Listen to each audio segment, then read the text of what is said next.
Et c'était Bungalow Dépression du coup sur Westrack Radio et sur la scène du Tetris dans le cadre des auditions des Inuits du Printemps de Bourges Haute-Normandie.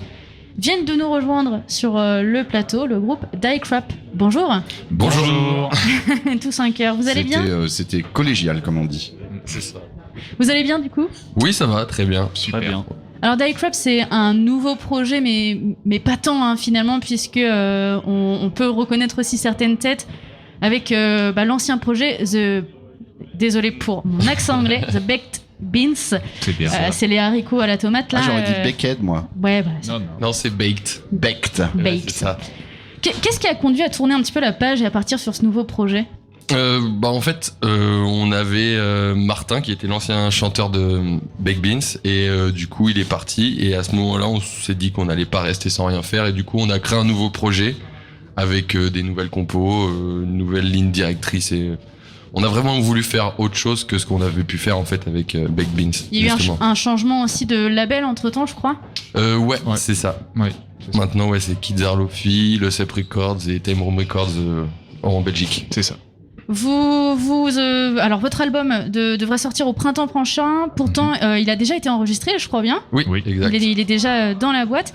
Est-ce que c'est un petit peu dans l'espoir de pouvoir tourner après sa sortie que vous avez choisi le printemps pour sa sortie?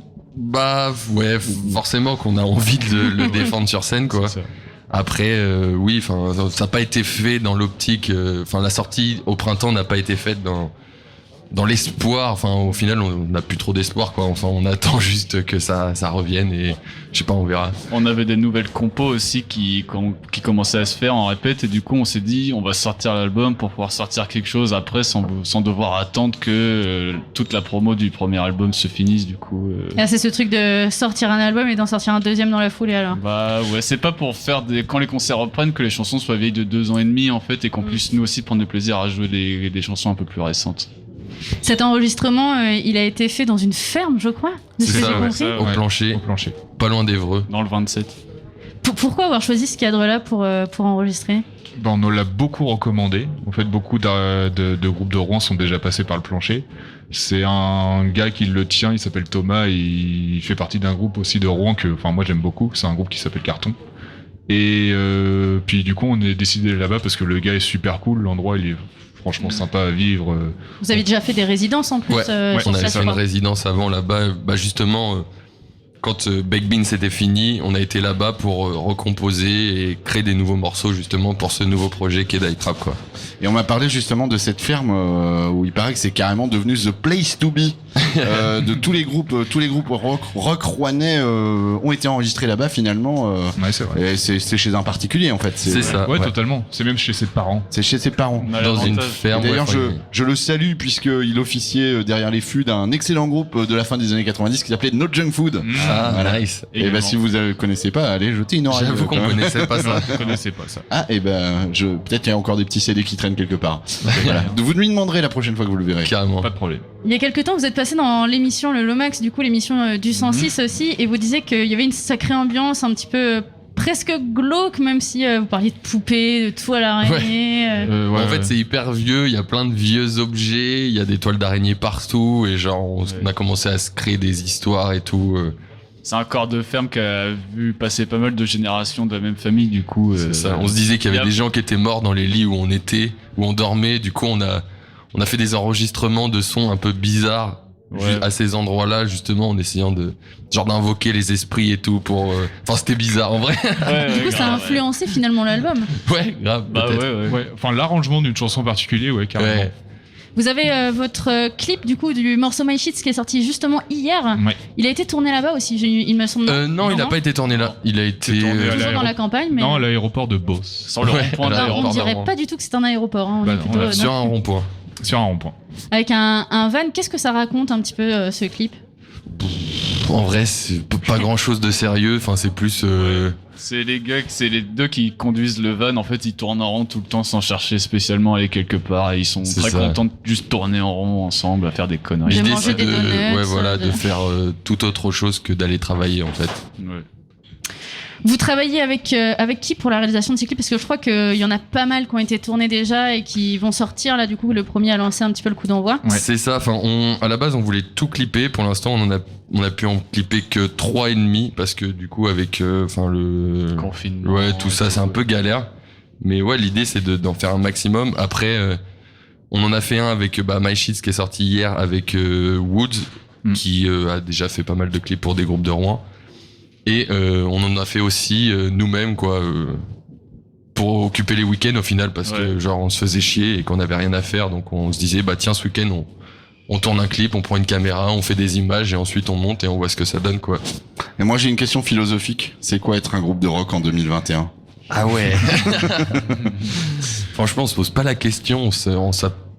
On a vraiment pas d'appartenance. Non, mais avec bien le sûr, rock, on sait pas. Non, mais bien sûr, en fait, j'oriente plus cette question par rapport à la crise sanitaire et le fait que le rock, c'est quand même à la base monter dans un camion, aller faire des dates, manger ça fait des clips des sandwichs dans des triangles, enfin voilà quoi, la vie de groupe, et que évidemment depuis le mois de mars 2020, être un groupe de rock, je pense que c'est en gros continuer à faire de la musique tout en sachant que ça va pas nous rapporter d'argent pour le moment. Ça là-dessus, il y a pas de changement par rapport à avant. Ça a toujours été comme ça. Voilà, c'est ça, mais je veux dire, l'espoir est encore moins là de pouvoir vraiment tourner et du coup, pour essayer potentiellement d'en vivre, et du coup, je pense que c'est ça, c'est surtout de pas lâcher, continuer à faire de la musique malgré le fait que ce soit compliqué, quoi. C'est ça.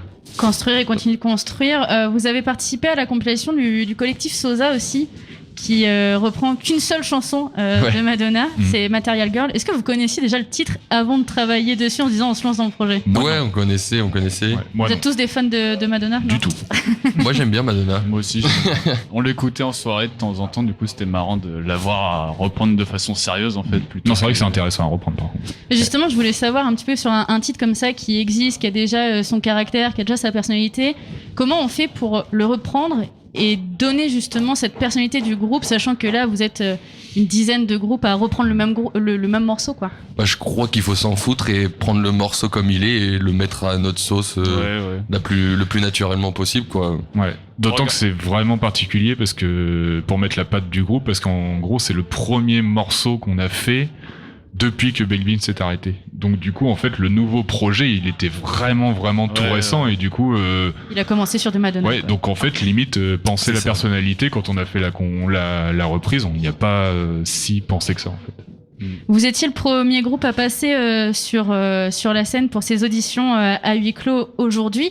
Qu'est-ce que ça vous a fait de retrouver cette scène justement? Ça a fait vraiment plaisir, quoi, même si tout le monde était assis, tout le monde était masqué, tout le monde bougeait pas forcément. Même qui portent des cagoules. Attention.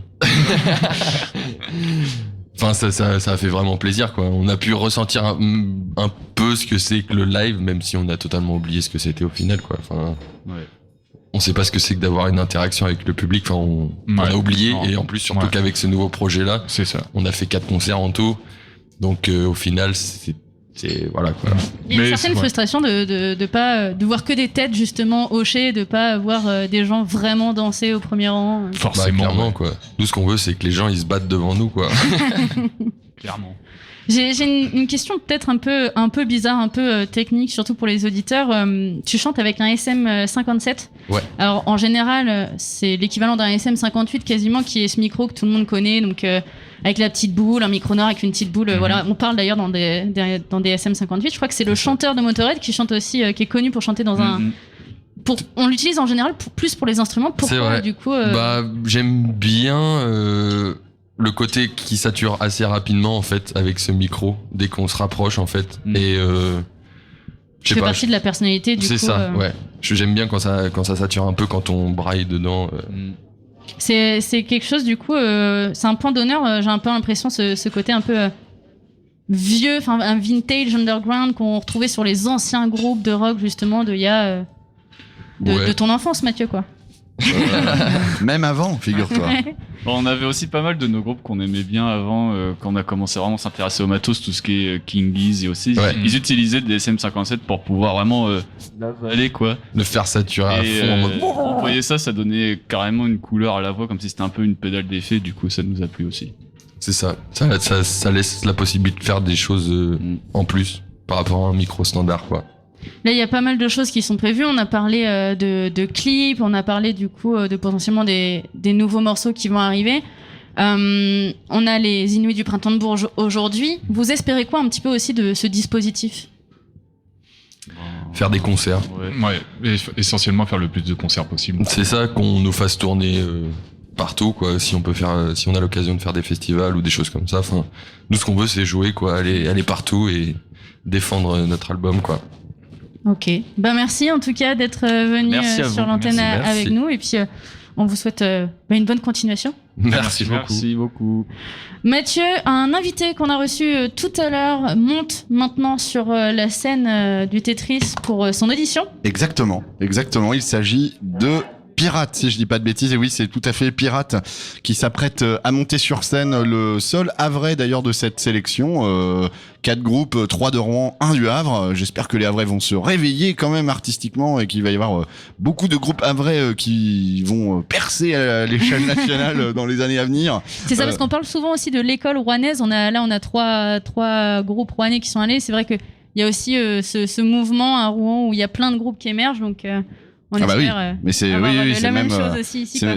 c'est même au-delà de ça, c'est qu'il y a vraiment une scène rouennaise puisque tous les groupes en fait se connaissent, s'enregistrent entre eux. Il y a des transfuges de groupes, ils jouent les uns avec les autres et ça donne une scène hyper Ils prêtent leur riche. ferme et tout ça. Ouais, et puis voilà, Die Crap, avant eux, dans les Inuits, il y a pu y avoir des groupes comme We Hate You Please Die il y a quelques années. Le chanteur est présent aujourd'hui, ou encore Mankins avec projet mené par Adrien qui est à la production de quasiment la plupart des groupes rouennais qui enregistrent des disques.